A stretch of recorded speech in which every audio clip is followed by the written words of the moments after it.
Hello student, welcome to my YouTube channel. आज मैं आपको क्लास 10 सामाजिक विज्ञान के 24 नंबर पक्का कराने वाला हूँ। ये क्वेश्चन मैं जो लेकर आया हूँ ये आपके यूपी बोर्ड द्वारा जारी किए गए मॉडल पेपर के क्वेश्चन है और ये बहुत ही इम्पोर्टेंट है क्योंकि यूपी बोर्ड द्वारा जारी किए गए मॉडल पेपर क्वेश्चन है और इससे आपको 24 नंबर पक्के हो जाएंगे सामाजिक विज्ञान के। तो पहला क्वेश्चन जो हमारा है वो है असहयोग आंदोलन कब प्रारंभ हुआ। ये बहुत ही इंपॉर्टेंट क्वेश्चन है क्योंकि यूपी बोर्ड द्वारा जारी किए गए मॉडल पेपर के क्वेश्चन है और इनको जरूर से जरूर पढ़ लीजिएगा। असहयोग आंदोलन कब प्रारंभ हुआ, असहयोग आंदोलन के कारण लिखिए। ये क्वेश्चन आपसे बार बार पूछता है बोर्ड एग्जाम में और वो भी 7 नंबर का। तो मैं इसका आंसर आपको बता देता हूँ। ये सबसे ज़्यादा इम्पोर्टेंट क्वेश्चन है, सबसे ज़्यादा बार पूछा गया क्वेश्चन है, इसलिए मैं इसका आंसर बता देता हूँ। और आप लोग अगर कमेंट करोगे तो मैं सभी क्वेश्चन के आंसर आपको बता दूंगा। पहले मैं इसका आंसर बता देता हूँ आपको। देखिए यहाँ पर हमारे पास कॉपी है, इसमें हमने लिखा हुआ है। यहाँ पर देखिए जो है असहयोग आंदोलन पर संक्षिप्त टिप्पणी। देखिए यहाँ पर पूरा असहयोग आंदोलन यहाँ पर लिखा है। देखिए असहयोग आंदोलन में क्या हुआ था, महात्मा गांधी जी ने प्रारंभ में अंग्रेजों के पक्ष में थे। जो है महात्मा गांधी जी प्रारंभ में अंग्रेजों के पक्ष में थे, लेकिन जब प्रथम विश्व युद्ध समाप्ति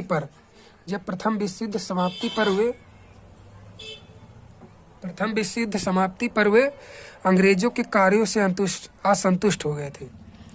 गांधी जी अंग्रेजों के कार्यों से असंतुष्ट हो गए और सरकार के प्रति असहयोग नीति अपना ली और सन 1920 में उन्होंने सरकार के विरुद्ध असहयोग आंदोलन प्रारंभ कर दिया सन 1920 ईस्वी में। अब देखिए ये पूरा 7 नंबर का आपके बोर्ड एग्जाम में पूछा जाता है। तो ये पहले परिचय हो गया। अब देखिए असहयोग आंदोलन के कारण क्या थे। असहयोग आंदोलन के कारण जो है असहयोग आंदोलन के कारण निम्नलिखित है। पहला है भारतीयों ने प्रथम विश्व युद्ध में अंग्रेजों का सहयोग किया था। जो है भारतीयों ने अंग्रेजों का सहयोग किया, परंतु विश्व युद्ध समाप्ति पर अंग्रेजों ने भारतीय जनता पर खूब शोषण किया। जो है जब प्रथम विश्व युद्ध समाप्त हो गया तो अंग्रेजों ने खूब शोषण किया भारतीय जनता पर। ये पहला कारण हो गया।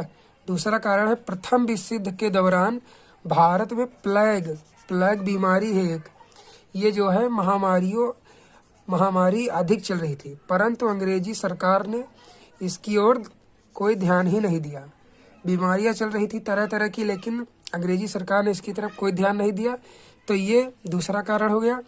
अब तीसरा कारण है गांधी जी ने प्रथम विश्व युद्ध में अंग्रेजों की सहायता करने का प्रचार इस आशा से किया था कि जो है वो भारत को आज़ाद कर देंगे। महात्मा गांधी जी ने क्या किया, उन्होंने अंग्रेजों की सहायता की, जिससे उन्होंने सोचा था कि अंग्रेज उनको आज़ाद कर देंगे। परंतु प्रथम विश्व युद्ध जब समाप्त हो गया तो ऐसा नहीं हुआ। अंग्रेजों ने आशाओं पर पानी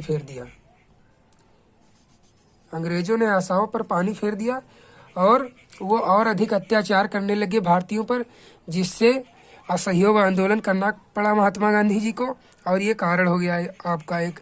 अब देखिए अगला कारण है सन 1919 में ब्रिटिश सरकार ने रॉलेट एक्ट पास किया था। 1919 में ब्रिटिश ने रॉलेट एक्ट पास किया था और इसके तहत निर्दोष लोगों को भी जेल भेजा जाने लगा। क्या किया था अंग्रेजों ने, रॉलेट एक्ट पास किया जिसके आधार पर संदेह के आधार पर केवल जो है जेल के अंदर डाल दिया जाता था भारतीयों को, और जिससे जनता असंतोष हो गई, भारतीय जनता असंतोष हो गई और जो है असहयोग आंदोलन करने लगी। तो ये कारण हो गया। ये 7 नंबर का पूछा जाता है, इसलिए बड़ा क्वेश्चन है, आपको बिल्कुल पढ़ना है इसको। अब देखते हैं इसके उद्देश्य क्या थे असहयोग आंदोलन के। यहाँ पर देखिए असहयोग आंदोलन के उद्देश्य, इसको आखिर क्यों किया गया। अब हम देखेंगे असहयोग आंदोलन के उद्देश्य क्या थे। आखिर महात्मा गांधी जी ने असहयोग आंदोलन प्रारंभ किया तो क्यों प्रारंभ किया था। ये जो है विदेशी माल का बहिष्कार करके, गांधी जी ने विदेशी माल का बहिष्कार करके स्वदेशी माल का उपयोग किया जाए, इसलिए असहयोग आंदोलन प्रारंभ किया था। ये उद्देश्य था इसका। और दूसरा, ब्रिटिश सरकार द्वारा की गई उपाधियां जो दी गई थी उनको छोड़ दिया जाए। महात्मा गांधी जी ने कहा कि जो है उपाधियां जो दी गई हैं उनको छोड़ दिया जाए, और जो है स्थानीय संस्थाओं में भारतीय सदस्यों द्वारा त्यागपत्र दे दिया जाए। जो भी वकील था, डॉक्टर था, उन्होंने, गांधी जी ने कहा कि त्यागपत्र दे दिया जाए और सरकारी स्कूलों में बच्चों को पढ़ने के लिए ना भेजा जाए। ये था। अब देखिए पांचवा है, ब्रिटिश आंदोलनों तथा वर्क मिलों का बहिष्कार किया जाए। बस आपको 5 ही पढ़ना है। अब देखिए इतने हो गए, कार्यक्रम हो गया, और ये आपका इसी से 7 नंबर पक्का हो जाएगा। तो हम अगला क्वेश्चन अब देखते हैं कौन सा है अगला क्वेश्चन।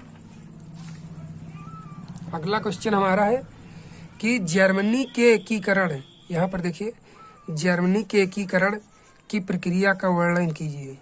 जर्मनी के एकीकरण का प्रक्रिया का वर्णन आपको करना है। मैंने वो मोस्ट इम्पोर्टेंट क्वेश्चन आपको बता दिया। अगर आप लोग कमेंट बॉक्स में बताएंगे तो इनके आंसर भी मैं आपको बता दूंगा।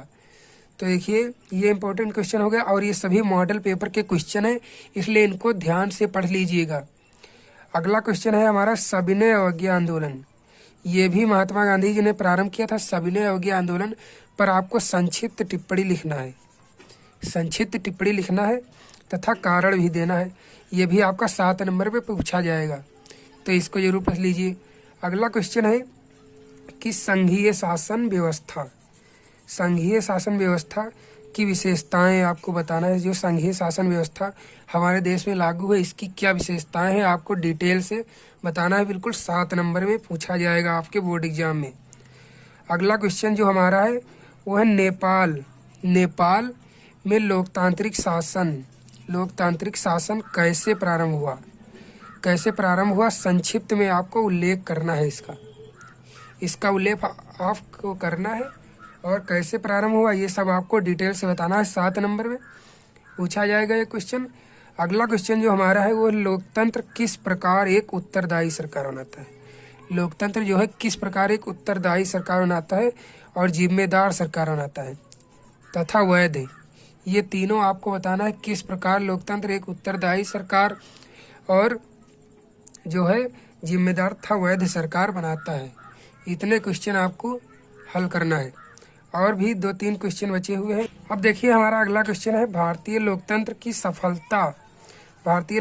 सफलता के लिए किन्हीं 4 दशाओं का वर्णन आपको करना है। भारतीय लोकतंत्र की सफलता की 4 दशाएं का वर्णन करना है।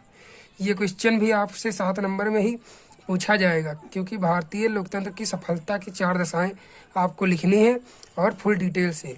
अगला क्वेश्चन हमारा है भारत में कृषि के पिछड़ेपन के कारणों का वर्णन कीजिए। कृषि आखिर क्यों पिछड़ी हुई है हमारे भारत देश में, इसके कारणों का आपको वर्णन करना है। अगला क्वेश्चन हमारा है वह कौन से कारक हैं जिनके द्वारा उपभोक्ताओं का शोषण किया जाता है।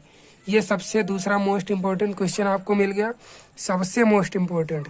ये बहुत बार पूछा गया, उपभोक्ताओं का शोषण किस प्रकार होता है, ये भी आपको लिखना है, और इसको जरूर याद कर लीजिएगा। अगला लास्ट क्वेश्चन हमारा है विकसित और विकासशील देशों में क्या अंतर है।